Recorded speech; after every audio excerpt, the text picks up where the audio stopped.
Good morning. Here super early at the shop and wanted to do a little quick video to answer some questions that we get a lot of. One of them is, what is a cocoa nib? And what is brewing? Oh, this is sipping chocolate, sorry. What is brewing cacao, cocoa nibs,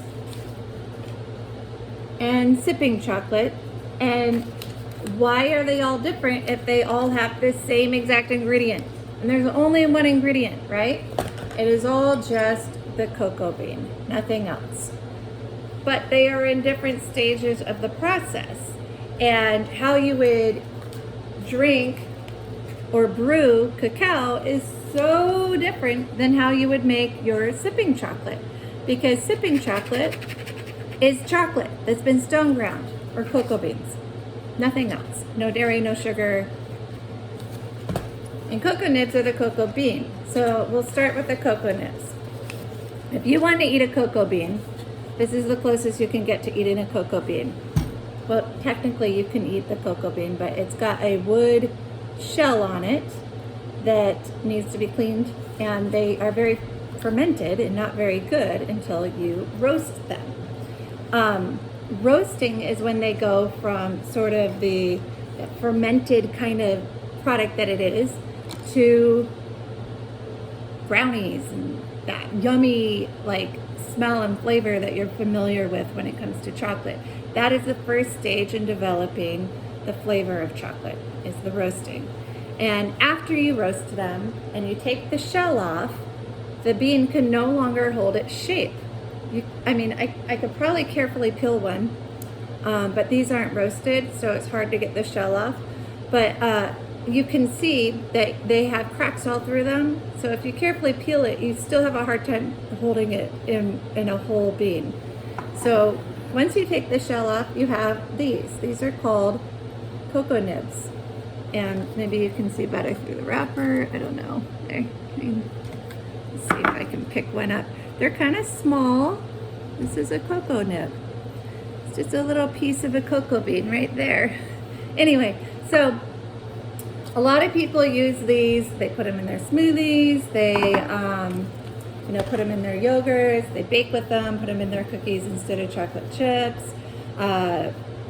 Cocoa beans are a superfood. They're super high in a lot of nutrients, and that's why we do what we do, because it gets butchered in a lot of the chocolate you get in the store. Has very little benefit left to it. It's just a treat, a sugary treat. But we like the cocoa nibs. We like to eat those, and I like brewing my cocoa nibs, but the nibs are a little too big to get a brew out of them. So we mill them. Now this is the finest, I don't know if you can see through the bag, this is the finest you can get a mill to mill a cocoa nib, because half of the cocoa bean is cocoa butter and the other half is cocoa powder. So when you take the butter out, then you can ground the cocoa powder and you can get it super fine, similar to this, but this is not cocoa powder. This has the butter in it still. We'll get there. This is finer. We'll get there. So if you were to mill finer than this, you would end up with chocolate, because the butter would break down and become a solid or a liquid, and then at room temperature it'd be a solid. Anyway, you can't brew it. So these are cocoa beans, just like coffee. It's a dry blend, and you would either use a French press or a slow drip, or something like this, or you could even use a coffee maker. I ran it through a Keurig before, but the harder thing about the machines is that you don't control the amount of time that the brewing cacao steeps, and you want it to steep for a while. So if you're doing like a slow drip method, where you put your filter in, or whatever filter you have, And then you take the hot water and you wet the beans with the hot water and you let them absorb the water and start to do the brewing process. And then after a few minutes, you run the water through and you have a lovely cup of brewed cacao. Really great substitute for coffee, for those who are trying to cut back on caffeine or coffee in general.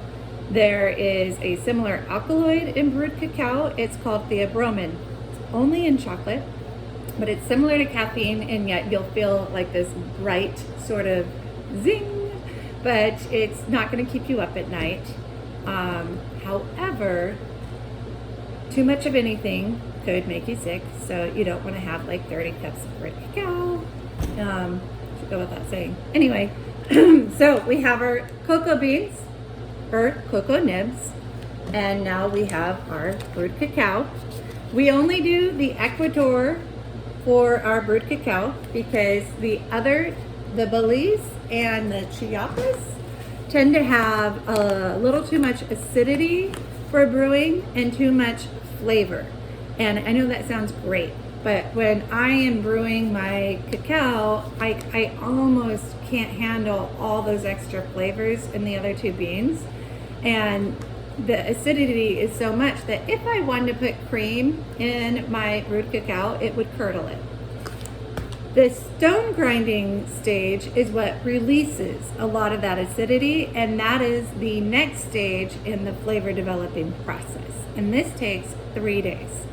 So we take our milled cocoa beans that were nibs, then milled, and we put them in the stone grinder for a few days.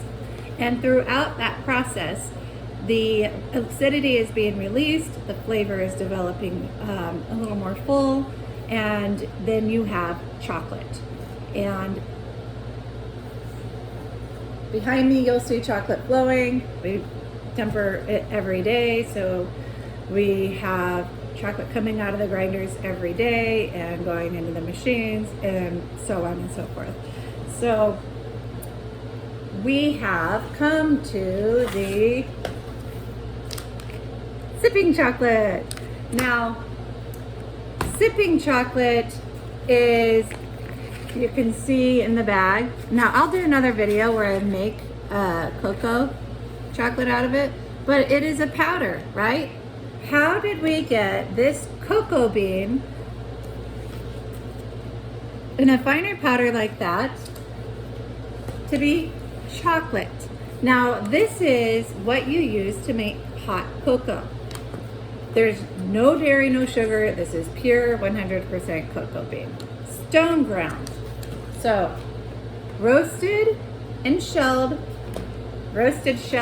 milled, roasted, shelled, milled, and stone ground. What we do is we block our chocolate once it comes out of the stone grinder, meaning we put it in a pan and we cover it and we let it sit for a few weeks, 2 weeks actually, and that non-tempered block form is where it finishes developing the flavor. Now, because it's not tempered, it will eventually break back down into a sort of white, chalky texture. It will not be shiny, dark, smooth chocolate. It won't look like that. It looks like that when it comes out of the stone grinder, but it ends up becoming chalky. And if you let it go a long enough time, I'll have to do another video where I get somewhere it's let gone for a long enough time, it will actually start to break down into these little balls. And if you look at the balls close enough, you'll see that they're little hexagonal 3D shaped balls. They're kind of cool, which is where the shape of our bar comes from. The tempering phase is where we are eliminating 5 out of the 6 crystalline structures to, it's chemistry. But it's fun. It's all through temperature manipulation, up and down, like between 80 degrees and 90 degrees. So nothing too hot. But our sipping chocolate is where it has been blocked in a non-tempered form and started to turn back into a chalk. And then we put that through a food processor until it becomes powdery. Now this is a chocolate, it will melt just like a chocolate. It's not tempered, so it will melt quicker than a chocolate.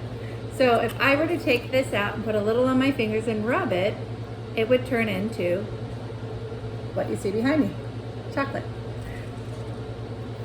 This, you would heat up some chocolate, whether you want to whisk it on the stove, heat up some milk, almond milk, coconut milk, oat milk, cream, and whatever you want to use. Throw in some sugar, honey, whatever you want to sweeten it. Xylitol, we do natural birch only here. And you whisk it and it becomes hot cocoa. You can add cinnamon, peppermint. We like to do chili in ours. My husband, sometimes he loves using these shakers for everything. He will heat up he does keto a lot, and so he'll do half cream, half water. He'll heat it up in one of his little shakers, put the cocoa powder sipping chocolate in there, and shake it, add some xylitol or whatever, and you got a nice frothy cup of hot cocoa. That is a long video, sorry, I'm gonna have to break it up. Thank you for joining us. I will try to break this down, and feel free to ask any questions. There's so much to know about our products. So we're gonna try to do these more often to try to help you understand what is going on behind the bean.